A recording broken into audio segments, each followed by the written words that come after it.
I've never really felt the need to go and party. And certainly going to Jeffrey's was not about partying. Absolutely not. Behind polished smiles and the rigid formality of public bows, a former maid steps forward with a striking portrait of Prince Andrew. Oh, in 2010, there certainly wasn't a party to celebrate his release in December. No palace PR could hide her account as it peels back the silk curtains, revealing petty cruelties, secret habits, and a sense of entitlement that had slipped seamlessly into habit over decades. The life inside the palace wasn't all glamour. It was a world of hidden hierarchies and quiet torment. Today, we piece together the testimony. Prince Andrew is demanding a trial by jury and has formally denied all the allegations against him as he gave a court in New York his official response to allegations of sexual. The small, seemingly trivial moments that expose a much larger truth about power and privilege. Private humiliations, whispered orders, and favours exchanged in return for silence paint a picture few outside these walls could imagine. And the question lingers: what happens when servants finally speak and the crown's glossy image begins to crack under scrutiny? Let's uncover the undiluted truth. There was a valet who knew far too much about life inside the royal estate long before the scandals ever hit the headlines. Behind closed doors, a quieter story was unfolding, one whispered among the people who served the royals day in and day out.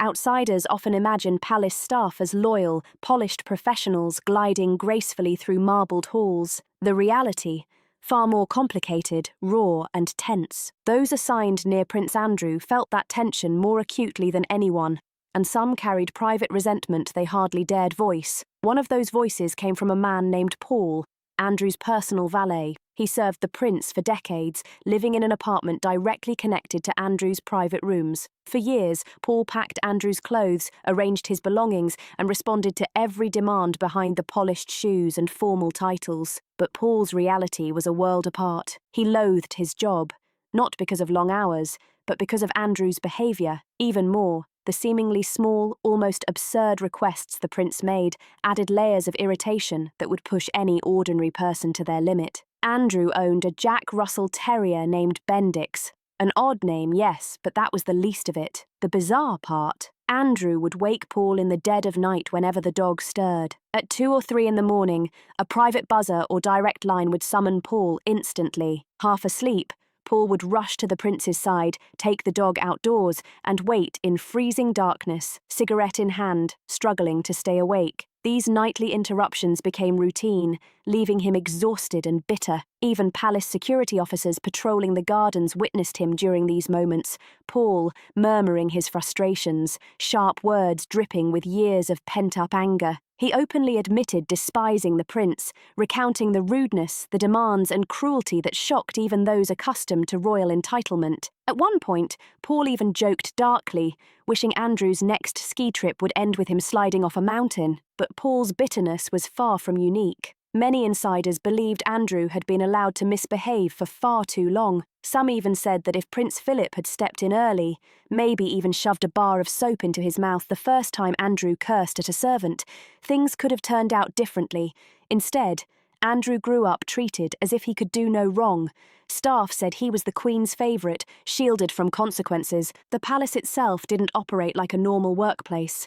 It was a miniature kingdom within a kingdom. Staff were divided into 3 canteens. Senior officials enjoyed French menus with white glove service. Administrative workers had their own modest setup, and the lowest ranks, maids and footmen, made do with microwaves and kettles. Even in the hallways, everyone silently knew their place. Those who joined young often stayed their entire lives. The royal household became their world, their family, their identity. Loyalty wasn't just encouraged, it was built into the walls, and that loyalty carried dangerous weight. No matter how badly Andrew behaved, no one challenged him. Not the footmen, not the valets, not even the protection officers who shadowed him constantly. They were staff, not friends. Their job was protection, not accountability. That raises a darker question. One insider's whispered only after everything came crashing down. If this was how he behaved inside the palace, What happened when no one was watching? Stay tuned, because the shadow you're about to enter is darker than most imagine. The silence that protected him, the layers of loyalty, the rigid hierarchy, it all meant that power didn't just influence behavior, it shielded it. By the time Andrew reached adulthood, every flaw, poor choice, and cruel remark simply slipped through the cracks. People noticed, people whispered, but no one dared challenge him. And this environment of silence would later spark troubling questions about the prince's life beyond the palace walls. Protection officers described their role as one of duty, not judgment. They were shadows, always present, never interfering. To outsiders, it might seem impossible that they didn't know every detail of Andrew's private life, but those inside the system understood. A protection officer is not a confidant, no matter how friendly the conversation or warm the smile. They were staff. They didn't follow him into private rooms, and they didn't question his company or plans. Their job, keep him safe, not hold him accountable. Yet even at a distance, the signs were there.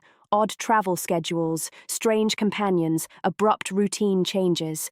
At the time, it didn't all make sense. Looking back, some officers realized they may have witnessed the edges of a far darker story. Staff loyalty acted like armor, protecting reputations and patterns of behavior. A maid might see something suspicious, but reporting it could mean losing the only life she had ever known. A footman might overhear a troubling conversation and stay silent out of fear. Senior officials, many retired military officers, saw discipline as loyalty. First follow, then question later. And all of them, intentionally or not, stood by Andrew, protected by rank, heritage, and a queen who loved him deeply. Even in this tightly controlled environment, cracks were visible. People described him as childish, entitled, and unwilling to take responsibility. His famous teddy bear incident, where staff had to arrange dozens of stuffed animals in exact order every day, was just one example of a man who never outgrew his immature habits. A man whose childish routines and obsessions marked him for decades in the palace. He behaved less like a seasoned royal figure and more like someone trapped in emotional childhood. And when someone with that mindset is handed unlimited power and privilege, the results can be deeply disturbing. Inside the palace, staff often whispered among themselves, asking who could possibly stop him. Discipline was soft criticism at best, actively discouraged, and consequences were practically non-existent. Those who served him the longest were often the most jaded, openly calling him the only royal who consistently created problems. Even among his siblings, Andrew's behaviour stood out, leaving everyone around him baffled at how he kept getting away with so much. This culture of silence didn't stay confined to palace walls. Over time, it spilled into the outside world, especially when Andrew began forming relationships far beyond England. That's when whispers turned to fear, private concerns became public scandals, and the prince could no longer hide behind the quiet loyalty of staff who had once shielded him from everything, including himself. If this shocks you, wait until you hear what an entirely different staff member revealed about him. Next, Prince Andrew unmasked. Charlotte Briggs once believed serving the royal family would be the highest honour of her life. She imagined loyalty, character shaping, mutual respect, and goodness flowing both ways. But nothing prepared her for the reality she stepped into at just 21 years old. What she thought would be a crown-polished dream quickly turned into the kind of nightmare no staff member ever wanted inside a palace, sparkling with appearances, but hiding something darker. Prince Andrew, the Duke of York, was far from the charming public figure the world had applauded behind Buckingham Palace's tall gates and pristine corridors. Those closest to him knew him as rude, explosive, and startlingly entitled. Charlotte entered his world hoping to serve with pride, only to be confronted by a man whose temper could turn the tiniest oversight into a full-blown storm. Years later, when she finally spoke out, her words were sharp, unfiltered, and fueled by experiences she could no longer bury. She didn't care about Andrew's feelings. She called him horrible, nasty, a man who had made her cry more times than she could count. As her testimony spread, the world caught a rare glimpse of the Duke as his staff knew him. Not the smiling, balcony-posing royal, but the impossible-to-please master who treated people around him like props. Charlotte's earliest memories painted Andrew as a man convinced the world existed solely to serve him. He demanded tasks he could easily perform himself, as though lifting a finger would insult his status. Curtains became a notorious obsession, not the fabric or the colour, but the tiniest gap. Charlotte once left a barely noticeable space between them. Yet that minor difference unleashed one of his legendary outbursts. He stormed from his office, marched down the corridor, and screamed at her in language far beneath the dignity of a prince. His voice echoed through the halls. Staff froze. Charlotte cried. Everyone learned that in Andrew's world, even perfection was a gamble. But the strangest part wasn't his anger. It was the obsessive rituals he enforced with military precision. His infamous collection of 72 teddy bears, a hippo and a black panther had to be arranged perfectly, according to laminated instruction sheets, like a battlefield map. Charlotte underwent full training on how to handle these stuffed toys, as though she were preparing for palace security, not soft toys on a bed. His bedroom was equally meticulous, pillows centered to the millimeter, pajamas perfectly aligned, bears displayed during the day, removed at night, then restored at sunrise. Staff whispered among themselves, wondering what kind of adult required such rigid routines to function. But for Charlotte, it wasn't whimsical. It was pure exhaustion. Every day felt like walking on glass. One misstep, and his temper erupted again. Other servants confirmed the same patterns. Andrew barked orders to prove dominance, demanded worship without courtesy, and belittled staff simply to remind them of their place. Unlike his siblings, Andrew carried no heavy royal responsibilities. He wasn't destined for the throne, wasn't weighed down by burdens, but still, he behaved like a king ruling over fearful subjects. Charlotte's story wasn't just about tantrums or teddy bears. It was about a man who delighted in breaking people down, crafting a workplace so suffocating that even the palace itself felt like a trap. And this wasn't even the beginning. There was something about Andrew that Charlotte understood instinctively. Let's explore the making of a prince. Andrew's childhood of cruelty. From the moment he could walk, palace staff whispered that young Andrew felt different. Not mischievous or curious, but strangely unkind. While Charles buried himself in books and Anne tackled challenges with grit, Andrew moved through royal corridors like someone already convinced the world belonged to him. Staff first noticed it in the smallest moments, the way he snapped for attention, treated every room as a stage, and everyone around him as someone to command, tease or crush depending on his mood. Even as a toddler, he seemed drawn to cruelty like other children are drawn to toys. Instead of shyly giggling near the Queen's guards, he strutted in front of them, pulling faces and mocking their stiff posture. When they stayed still as duty demanded, he grew furious. He pushed harder, forcing reactions just to feel triumphant. It was the first sign of a pattern that would haunt the palace for years. If he couldn't command admiration, he would settle for domination. And it wasn't just humans who suffered. Animals bore the brunt of his irritation and boredom. He kicked the family dogs when they didn't move fast enough and laughed as they yelped, hitting horses with sticks to watch them flinch. The grooms, usually patient and silent, finally snapped. One day, after he struck a horse one too many times, they dragged him to a manure pile and buried him head first. Harsh, shocking, unforgettable. But in their eyes, the only language he understood. And yet, even that wasn't the worst. His bullying stretched into every corner of his young life. His younger brother Edward became a favourite target, enduring shoves, slaps, stolen desserts and bruises. No one dared speak up. These weren't ordinary sibling squabbles, they were contests of power. Andrew had to dominate, proving his authority over those smaller or gentler than himself. The palace staff bore the brunt daily. One footman, pushed past his limit, eventually landed a punch that left the young prince with a black eye. Expecting dismissal, Andrew went to the Queen, but she shocked him. She refused to punish the footman, seeming to understand that Andrew's behaviour had twisted into something beyond childish mischief. School did nothing to soften him. Prep school, and later Gordonstown, merely offered a stage for a boy who believed the world existed to serve him. His childhood, rife with unchecked entitlement, tantrums, and deliberate cruelty, set the stage for the adult Andrew Staff would later describe: impossible to please, wildly demanding, and entirely unaccountable. Classmates gave him cruel nicknames, not out of jealousy, but out of pure fear and frustration. Andrew was notorious for tantrums, sneers, and laughter that always came at someone else's expense. Teachers described him as smug in title, impossible to discipline, and entirely convinced of his own superiority. As he grew older, the behaviour didn't fade, it sharpened. becoming more calculated and more shocking. Stories circulated of him tugging at female staff members' clothes during palace events, smearing food on their faces and barking vulgar orders at servants as if they existed purely for his amusement. During childhood camping trips, he tore down other children's shelters, tossed their belongings into rivers, and watched their misery like it was entertainment. Those who worked closest to him summed it up in one painful sentence.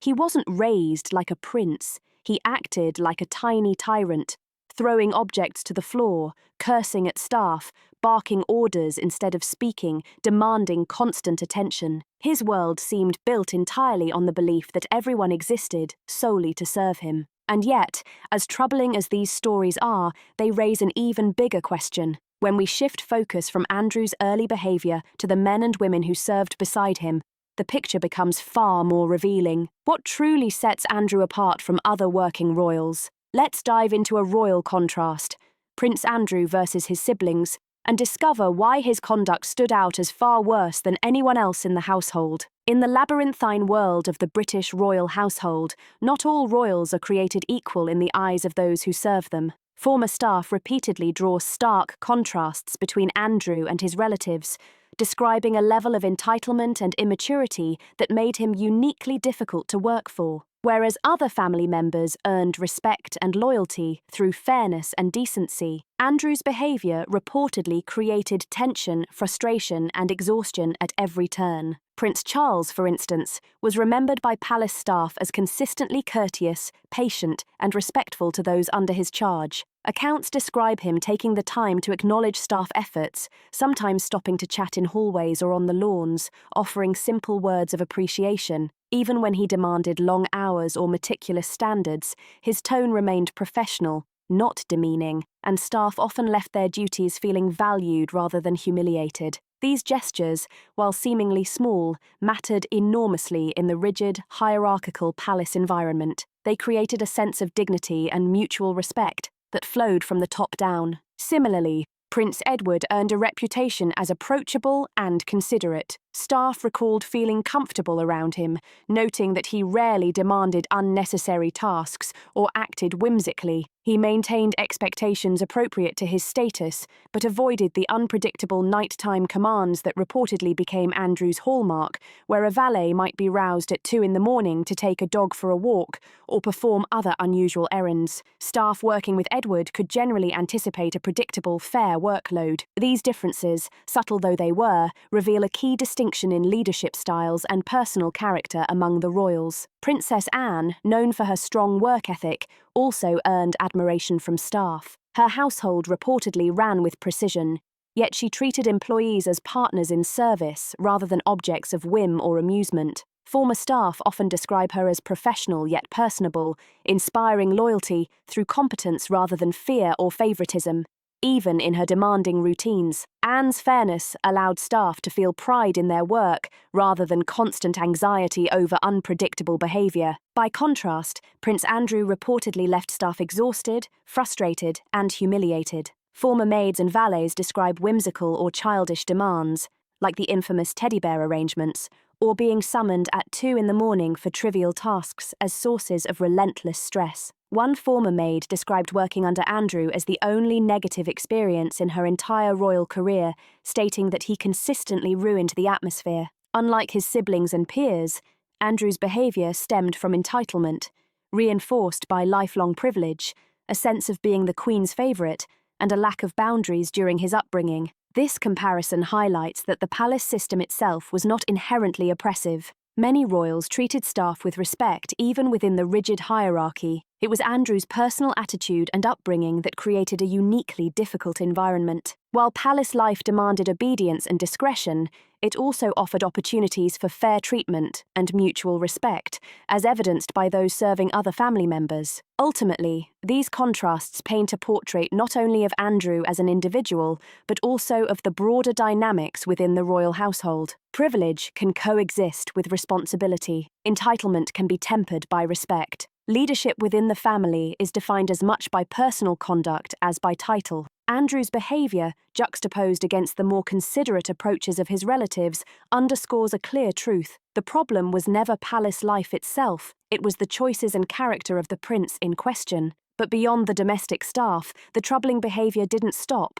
Other allegations emerged, revealing just how deep the conduct truly ran. Stay tuned as we uncover untold stories and allegations that shook Prince Andrew from the very start. Early tales focused on staff, valets, maids, and footmen enduring tantrums, relentless demands, and cruel whims. But lurking in the shadows was a darker, far more serious narrative. Allegations of sexual misconduct and abuse would eventually grab international attention, revealing a recurring pattern: a man wrapped in privilege, unchecked power, and the silent obedience of those around him. Central to these serious claims is Virginia Giuffre. She publicly accused Andrew of sexual abuse while she was underage. In her accounts and interviews, she detailed being coerced into encounters with the prince, including in the homes of notorious associates, leaving the world shocked and horrified by the extent of his alleged misconduct. The allegations have led to civil lawsuits and relentless public scrutiny, despite Andrew's denials.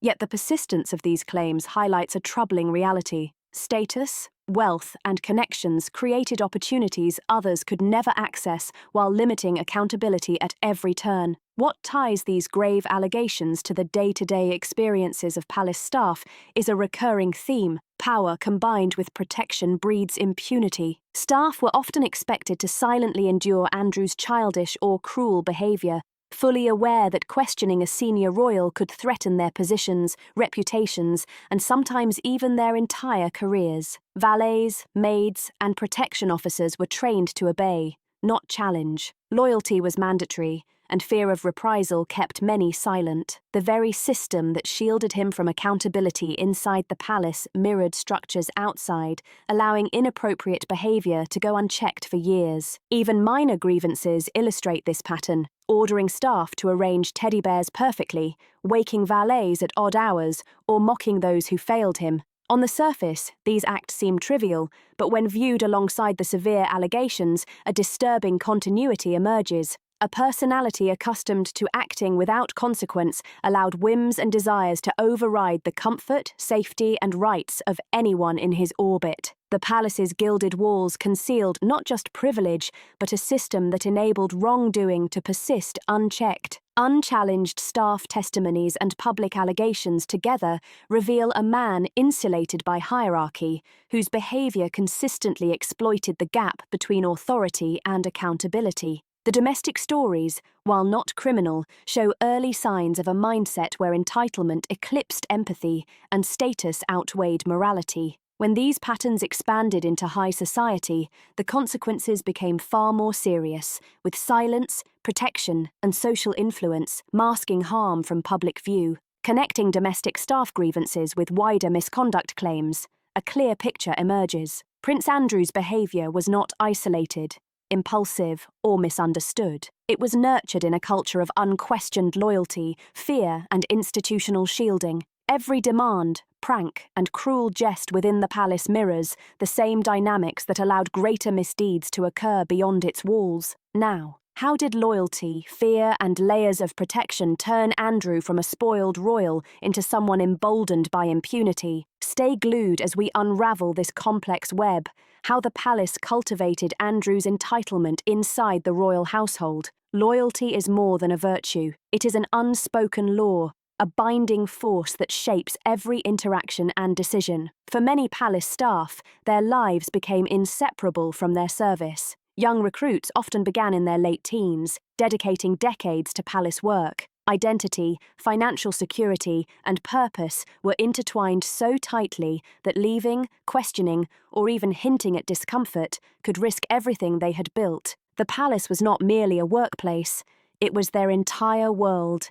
Within it, loyalty was the currency that kept them alive. Insiders describe a world ruled by both loyalty and fear. Staff were trained not just to serve, but to understand their place, a subtle, sometimes explicit reminder that they existed to uphold royal authority, not to form friendships or alliances. Challenging a royal's behaviour, reporting misconduct, or even expressing frustration felt almost unimaginable. The unspoken rule was clear: obey, endure, and preserve the household's image at any cost. Disobedience could bring embarrassment, dismissal, or worse. Financial dependence magnified this control. Many staff had climbed from low-ranking positions to trusted household roles over decades. Leaving meant losing not only a paycheck, but housing, pensions, social networks, and a sense of purpose tied entirely to royal service. Even minor errors could draw harsh criticism, reinforcing that silence was often the safest path. The stability and benefits of palace life acted like invisible chains, keeping staff compliant long after simple loyalty might have faded. Institutional protection added another layer of restraint. The palace hierarchy, strict protocols, and loyal senior officials created a nearly impermeable shield around the family. Security officers, administrators, and experienced household members all participated in maintaining order and protecting the royal image, making the idea of speaking out seem futile. Misconduct could persist in private because the system itself prioritized the family's reputation above all else. The combination of loyalty, fear, and institutional protection fostered long-term silence. Even troubling behavior could go unnoticed or unchallenged for years, leaving staff to endure hardships in quiet isolation. Obedience became second nature, a survival strategy in a world where questioning authority risked personal and professional ruin. Staff witnessed misconduct, cruelty, and entitlement up close, yet their voices were largely confined to whispers behind closed doors. Within this carefully controlled environment, the royal household was insulated from scrutiny. Those closest to the family were trapped between duty and conscience. Every act of loyalty reinforced the cycle, creating a system where power, when unchecked, and privilege dominated. Prince Andrew's true nature has finally been exposed. But could there be other secrets about him still hiding behind royal doors? We would love to hear your thoughts in the comments. Don't forget to like, subscribe, share, and drop your opinion below. Every voice counts as we uncover the hidden truths behind palace walls.